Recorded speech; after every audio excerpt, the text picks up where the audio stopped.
तो हेलो दोस्तों, कैसे हैं आप सब। मैं हूं आशुतोष सिंह चौहान और हम आपका स्वागत करते हैं अपने न्यू वीडियो लेक्चर पर, जहां पर आज हम लोग बात करने वाले हैं एंटी हिस्टामाइन, जो हमारे लेक्चर होने वाला है पार्ट 2।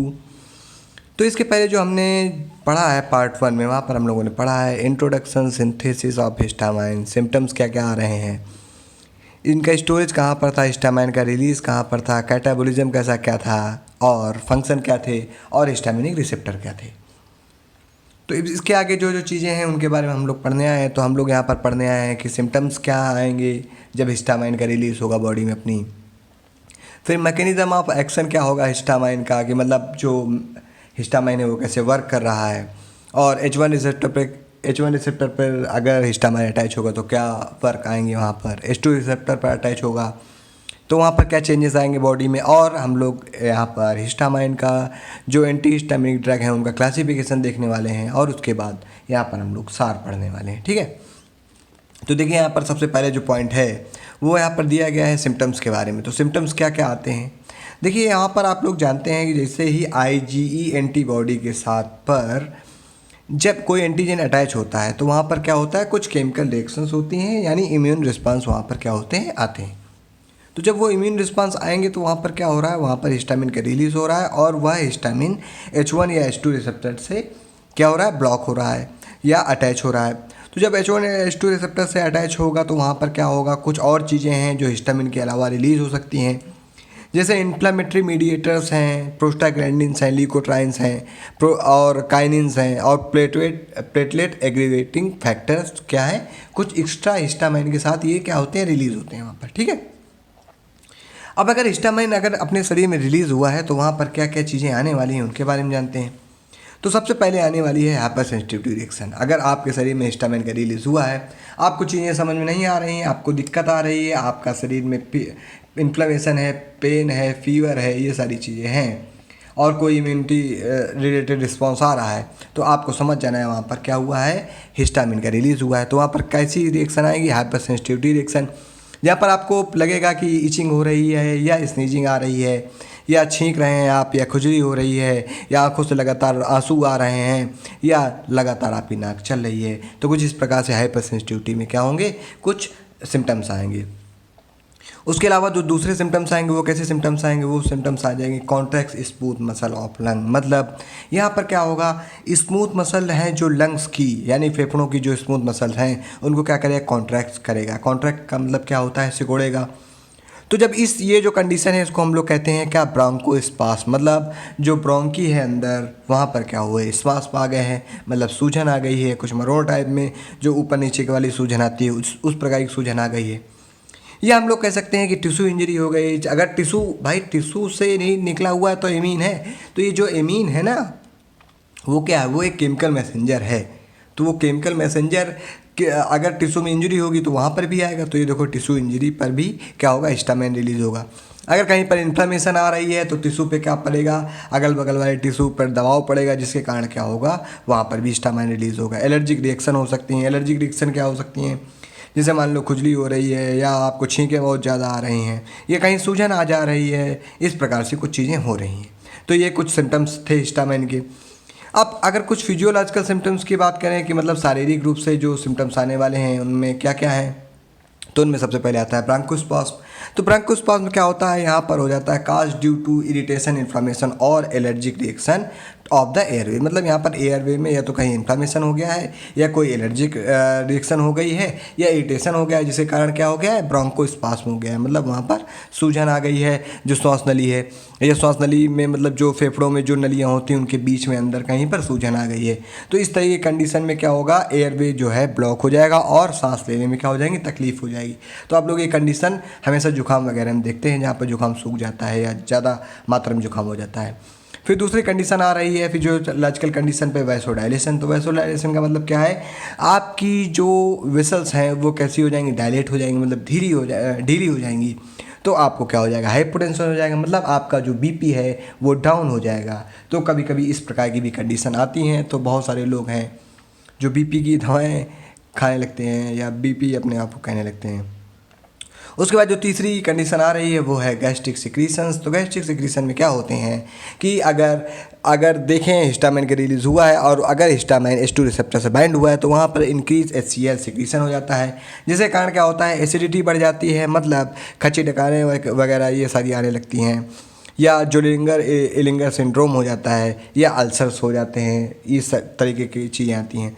या क्या होता है वहाँ पर प्रोड्यूस उडीमा का मतलब क्या होता है फ्लूइड एंड प्लाज्मा प्रोटीन मिल करके कहीं पर भी कोई कैविटी बना लेते हैं, वो वहाँ पर क्या होने लगते हैं स्टोर होने लगते हैं, तो उस कंडीशन को कहते हैं उडीमा कहते हैं। ठीक है, तो अब हम लोग आते हैं mode of action of histamine. तो इसका मतलब क्या होता है, इसका मतलब होता है कि हम लोग यहाँ पर हिस्टामाइन कैसे वर्क कर रहा है उसके बारे में बात करेंगे। तो mode of action of histamine के बारे में यहाँ पर बात कही गई है कि मतलब कैसा मोड ऑफ एक्शन है हिस्टामाइन का, कैसा हिस्टामाइन वर्क कर रहा है। तो देखो यहाँ पर बताया गया है कि release of histamine by mast cell. तो जो हिस्टामाइन है वो मास्ट सेल से रिलीज़ होता है, उसकी मैकेनिज्म हम लोग पहले जान चुके हैं, तो इसके लिए आपको हमारा पहला वीडियो देखना पड़ेगा। फिर उसके बाद यहाँ पर क्या है पार्ट 1 देखना पड़ेगा। इसके बाद क्या है, जब ये हिस्टामाइन यहाँ से मास्ट सेल से रिलीज़ हुआ तो बाइंड्स विद हिस्टामिनर्जिक एजेंट्स, मतलब ये रिसेप्टर्स। तो मतलब जब ये हिस्टामाइन है, ये जो हिस्टामिनिक रिसेप्टर्स हैं H1 receptor, H2 receptor, H3 H4, वहाँ पर क्या होगा बाइंड होगा। तो जब वहाँ पर बाइंड होगा तो after binding with receptor they iliac the series of response and events. तो जब ये वहाँ पर हिस्टामिनिक रिसेप्टर्स पर बाइंड होंगे या H1 रिसेप्टर पर या H2 रिसेप्टर पर बाइंड होंगे तो वहाँ पर वो क्या करेंगे बहुत सारे रिस्पॉन्स देंगे, जैसे इचिंग भी आ सकती है, अर्टिकेरिया हो सकता है किसी में ओडिमा हो सकता है, कहीं पर इन्फ्लामेशन हो सकता है, ये सारी चीज़ें आ जाएंगी। ठीक है, तो ये सारी चीज़ें आ जाएंगी। फिर that mediates the characteristic response through second messenger system. तो ये क्या करते हैं, ये किस तरीके से रिस्पांस को मीडिएट करते हैं, सेकंड मैसेंजर की तरीके ये क्या करते हैं सिस्टम को रिस्पॉन्स करते हैं। अब देखो यहाँ पर H1 रिसेप्टर के बारे में बताया गया, तो H1 रिसेप्टर के बारे में थोड़ा आप लोग जान लीजिए कि H1 रिसेप्टर पर जो हिस्टामिन है वो कैसे अटैच होता है। तो देखो सबसे पहले क्या होता है कि हिस्टामिन अटैच होता है H1 रिसेप्टर पर, तो जैसे ही अटैच होगा तो वहाँ पर क्या होगा फास्फोलाइपेज C यानी PLC, और उसके साथ क्या एक्टिवेशन हो जाएगा। जैसे ही फास्फोलाइपेज C बनेगा तो वहाँ पर क्या होगा PIP3 और IP3 का फॉर्मेशन होगा, यानी दो एंजाइम लिए जाएंगे। एंजाइम तो एक ही लिया जाएगा PIP3 फास्फोरिलेटेड इनोसिटॉल ट्राईफॉस्फेट वहाँ से लिया जाएगा और IP3 वहाँ से निकलेगा, और इस प्रकार की जो कंडीशन आएगी वहाँ पर फॉस्फोरिलेशन हो जाएगा। तो ये फॉस्फोरिलेशन जो हो रहा है तो यहाँ से जो IP3 निकलेगा ये IP3 प्रमोट करेगा किसको, कैल्शियम के प्रोडक्शन को ये क्या करेगा प्रोड्यूस करेगा IP3। उसके साथ ये जो सेल मेम्ब्रेन से फास्फोलिपिड की जो सेल मेम्ब्रेन है जहाँ फास्फोलाइपेज C आप लोग कह रहे हैं, ये फास्फोलाइपेज C भी क्या करेगी, जो कैल्शियम का यहाँ पर लिखा गया है जो कैल्शियम का प्रोड्यूसर है, ये भी कैल्शियम को क्या करेगा वहाँ पर प्रोड्यूस करेगा, जो क्या करेगा हिस्टामाइन और हिपैरिन के जो बॉन्ड हैं उनको क्या करेगा ब्रेक करेगा, और वो जो सेक्स थे ना जहाँ पर हिस्टामाइन था बाउंड स्टेट में हिपैरिन के साथ, वो सेक्स को क्या करेंगे रैप्चर करेंगे और वहाँ से क्या होगा हिस्टामाइन रिलीज हो जाएगा। तो ये सारी यहाँ पर बातें कही गई हैं। तो देखिए यहाँ पर बताया भी गया है कि IP3 और DAG दो प्रकार के एंजाइम होते हैं। तो वो क्या करता है IP3 वो कैल्शियम को क्या करता है एक्टिवेट करता है, जिससे कैल्शियम क्या करता है वो जो मेम्ब्रेन है जहाँ मास्ट सेल से जो सैचर से निकले हैं हिस्टामाइन और हिपैरिन का जो बाउंड बनकर उनको क्या करेंगे ये कैल्शियम एक्टिवेट करके तोड़ देगा और वहाँ से हिस्टामाइन रिलीज़ हो जाएगा। और ये जो DAG है डाईग्लिसराइल करके कुछ एक कंपाउंड था वहाँ से वो प्रोटीन काइनेज C रिलीज़ होगा, वो भी क्या करेगा वो भी एक्टिवेट करेगा कैल्शियम को और वहाँ से कार्बोडियल डिपेंडेंट प्रोटीन काइनेज रिलीज़ होगा और फास्फोलाइपेज A2 को क्या करेगा एक्टिवेट कर देगा वहाँ से।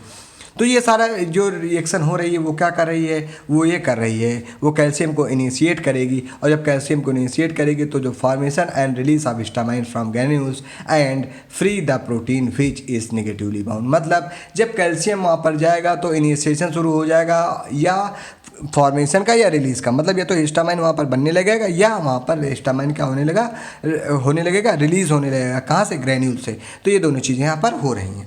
तो अब यहाँ पर हम लोगों ने इतना जान लिया है, तो उसके आगे हम लोग क्या आते हैं, अब हम लोग उसके आगे जानते हैं क्लासिफिकेशन क्या है। जो क्लासिफिकेशन ऑफ एंटी हिस्टामाइन का क्लासिफिकेशन क्या है, तो देखो यहाँ पर क्या है, दो रिसेप्टर हैं जो हम लोगों को क्या करना है, पढ़ना है, H1 रिसेप्टर और H2 रिसेप्टर। तो देखो H1 रिसेप्टर एंटागोनिस्ट मतलब ऐसे ड्रग्स जो क्या करेंगे, H1 रिसेप्टर पर जो हिस्टामाइन बाउंड हो रहा है ना, उनके अगेंस्ट वर्क करेंगे। और H2 रिसेप्टर एंटागोनिस्ट का मतलब क्या है, जो हिस्टामाइन H2 रिसेप्टर पर बाइंड हो रहा है तो उसके बाद क्या हो रहा है भैया, आपके उसमें क्या हो रही है, HCl का सिक्रेशन हो रहा है जिससे गैस बन रही है। तो उन जो सिम्टम्स आ रहे हैं H2 रिसेप्टर पर हिस्टामाइन के बाउंड होने से, उन रिसेप्टर्स को क्या करेंगे, ये एंटागोनाइज करेंगे, मतलब वहाँ पर ये खुद अटैच होंगे और हिस्टामाइन का वहाँ पर जो अटैचमेंट है उसको क्या करेंगे, रोक देंगे। तो अगर हम लोग H1 रिसेप्टर की बात करें तो H1 रिसेप्टर एंटागोनिस्ट जो होते हैं वो दो प्रकार के होते हैं, first generation and second generation. तो फर्स्ट जनरेशन क्या होता है, फर्स्ट जनरेशन ऐसे कंपाउंड होते हैं दोस्तों जो क्या करते हैं, थोड़ा सा ड्राउजीनेस लाते हैं, सेडेशन लाते हैं। मतलब क्या करते हैं, ये ट्रिपल बी को क्या करते हैं, ब्लड ब्रेन बैरियर, आपने फोर्थ सेमेस्टर में बहुत पढ़ा होगा, उसको क्या कर देते हैं, क्रॉस कर देते हैं।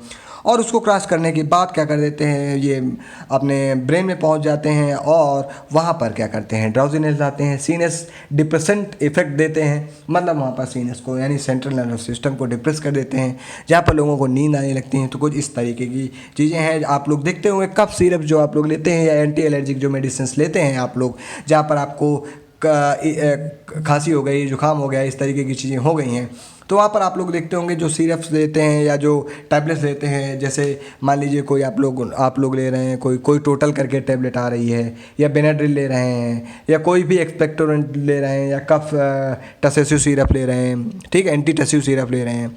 तो वहाँ पर आप लोग देखते होंगे कि डाइफेनहाइड्रामिन HCl है और डाइमिनहाइड्रेनेट है या डॉक्सिलेमिन सक्सिनेट है।